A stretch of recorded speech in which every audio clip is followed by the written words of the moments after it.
Welcome back. Today we're going to talk more about the stomach and the spleen channels. So hop on your mat and let's get started.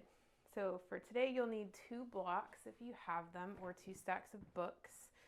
You may end up not needing these props, and then a blanket for padding for your knees.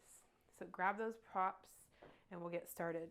So we'll start in a seated position, Virasana.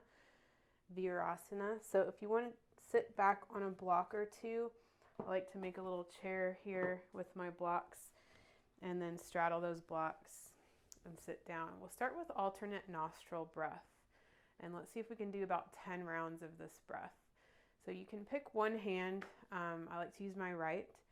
So you can try taking the first and middle finger on the forehead, or you can drop those down toward your palm. Take your ring finger and your thumb on the side of each nostril. And close the thumb nostril and breathe in through the ring finger nostril. Close the ring finger nostril, breathe out the thumb nostril. Breathe back in through the thumb nostril. Close, breathe out the ring finger nostril.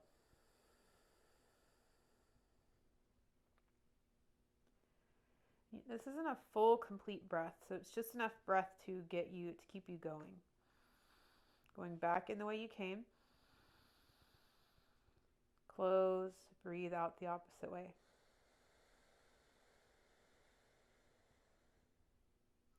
Breathe back in the way you came out. Close and breathe out the other side. Keep going at your own pace. You can take a pause at the top and the bottom if you want. You don't have to do that. You can just go right into the next breath. And just be aware that sometimes this breath can cause anxiety. For me, it's like an instant calming effect, but I just realized the other day that that might not be the case for everyone. And by blocking the breath and not allowing you to take a full, complete breath, sometimes that can cause anxiety. So just be gentle with yourself, and if this isn't serving you, then just release and try to breathe through the nose, in and out the nose.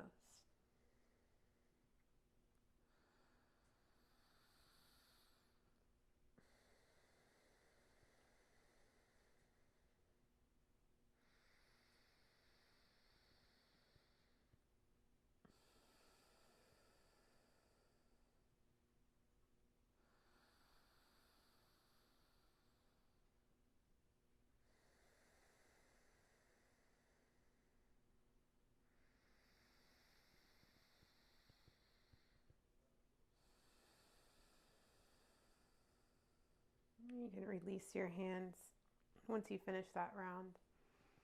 Notice your breath. Notice if it's changed at all. Notice if either side has opened up more.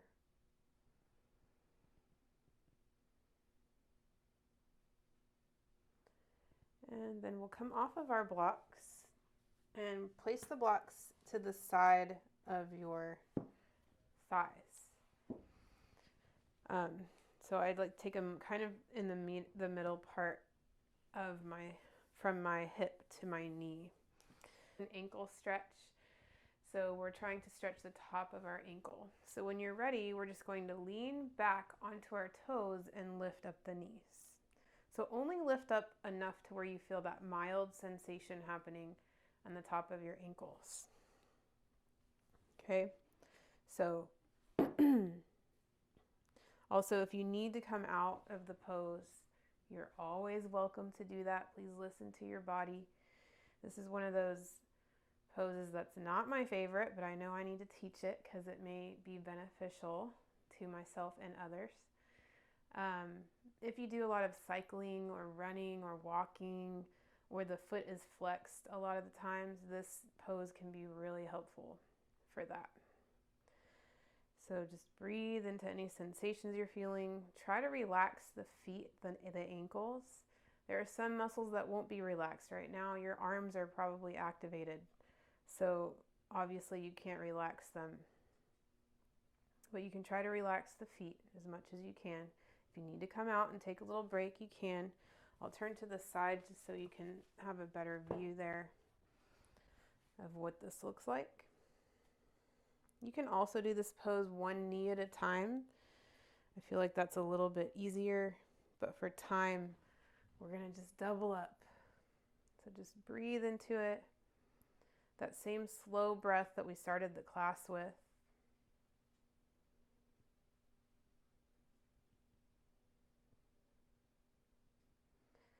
So we said that the stomach meridian travels along the front of the leg down to the front of the foot, the top of the foot. So that's why here we're accessing that channel. Just got 5 more breaths here.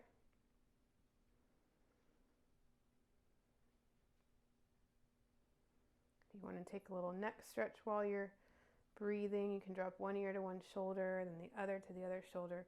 You can try pulling the chin back, making those double chins, and then dropping one ear to one shoulder. And that's just going to kind of counteract that text neck and computer neck, reading neck, whatever you want to call it. All right, let's slowly come out. And then we'll come to hands and knees, tabletop, tuck the toes under, flexing the feet, and then just gently tap the feet to the mat. The toes.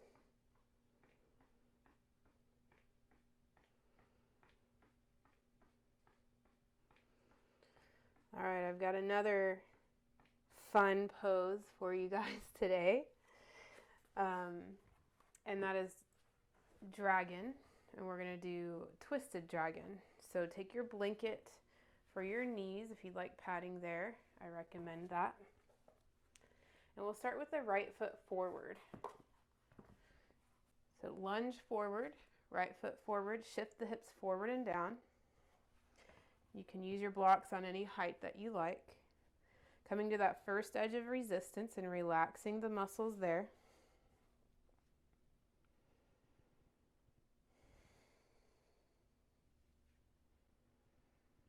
Slow breath. And try taking the tongue to the roof of the mouth, or maybe you can curl it up, because that's where one of the channels runs to, so that we're working. So take that tongue up to the roof of the mouth. And that is the spleen. That spleen channel runs to the root of the tongue. So by stretching the tongue up like that, it's just helping kind of wake up that channel, wake up the energy to help it flow freer through those channels to get to the organ systems. All right, from here we're going to come up to high dragon. So you'll come up to place your hands on that right knee. And then we're just going to straighten the spine and twist over toward the right. So your hands can be in prayer hands, or if your wrists are bothering you, you can take your fists together and your knuckles, make fists and take knuckles together. So you're just twisting here. You can stay there, or if you'd rather take it like this, you can take one hand, the right hand on that right knee, wing that right knee out to the right. You can make kind of a tripod here, holding onto the block with your left hand, right hand on the knee, wing the right knee out, and then drop the hips and twist this way. So there's 2 ways you can do it. If this way bothers your back at all, come back up to the high dragon and twist there. If it doesn't bother your back, you can just twist here. Because I know sometimes bending forward and twisting can bother some backs. So just listen to your body.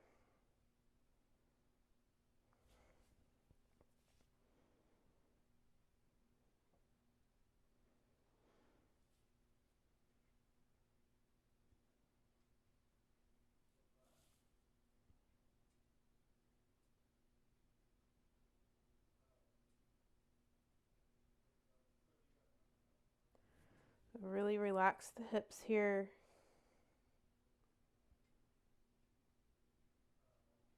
Soften the jaw.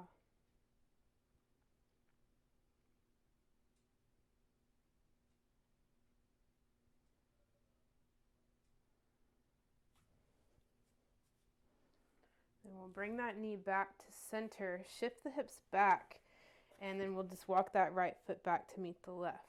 Then we'll take the left foot forward. Or dragon on the other side. Yay! Don't you love dragon? Dragon's actually pretty awesome because it targets those 3 channels that run along the inner thigh.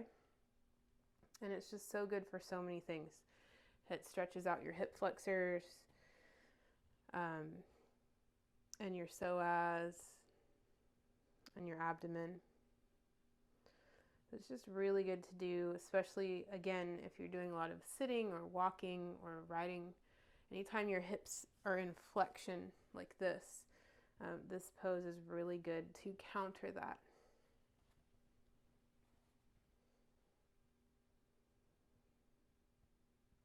Soften the hips, relax the jaw, take the tongue to the roof of the mouth, or if you can curl it back and really stretch out that bottom of your tongue, you can try that.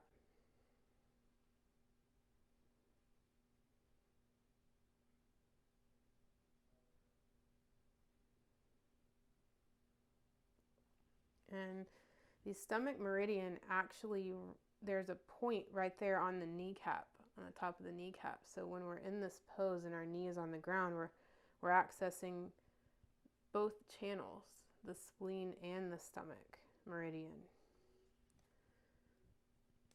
So this is a double decker right here.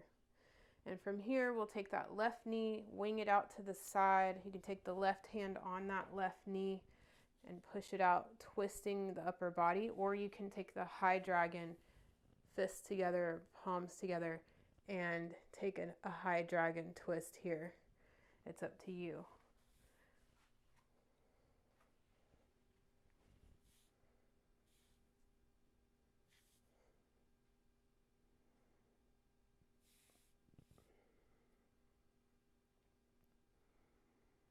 Relax the hips.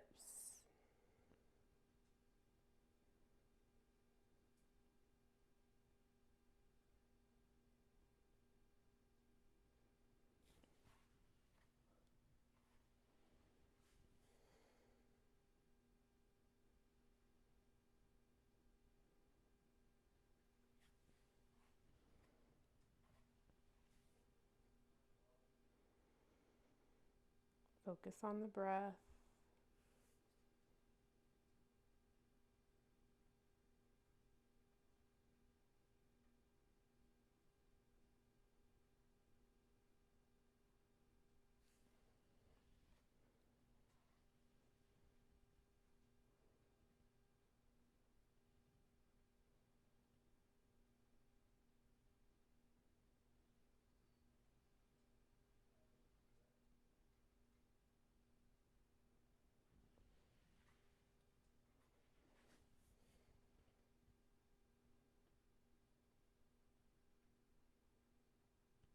We'll slowly come back to center, wing that knee back in, send the hips back, take the left foot back to meet the right, and then you can take a little child's pose, just a counter pose, knees together, round over your knees, and rest your head down like you're curling up into a little ball.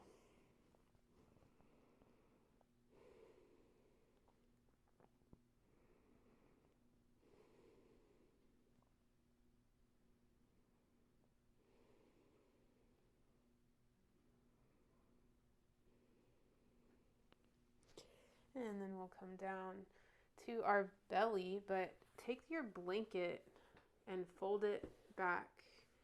We're going to place this blanket under our abdomen. Okay. And then we're just going to take Shavasana on our belly. Cross the hands at the top of the mat.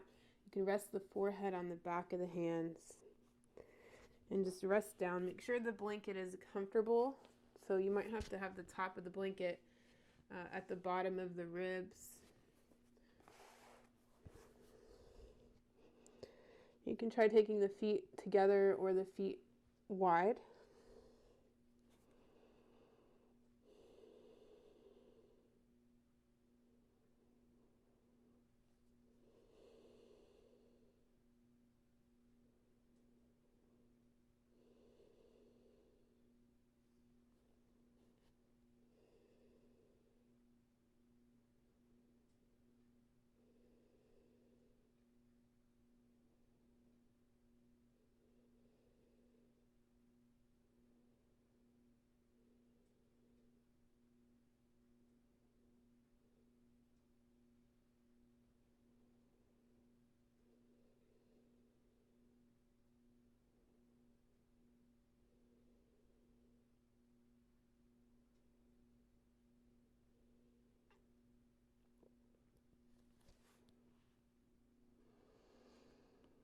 And feel free to stay here for 3 to 5 more minutes, or you can press up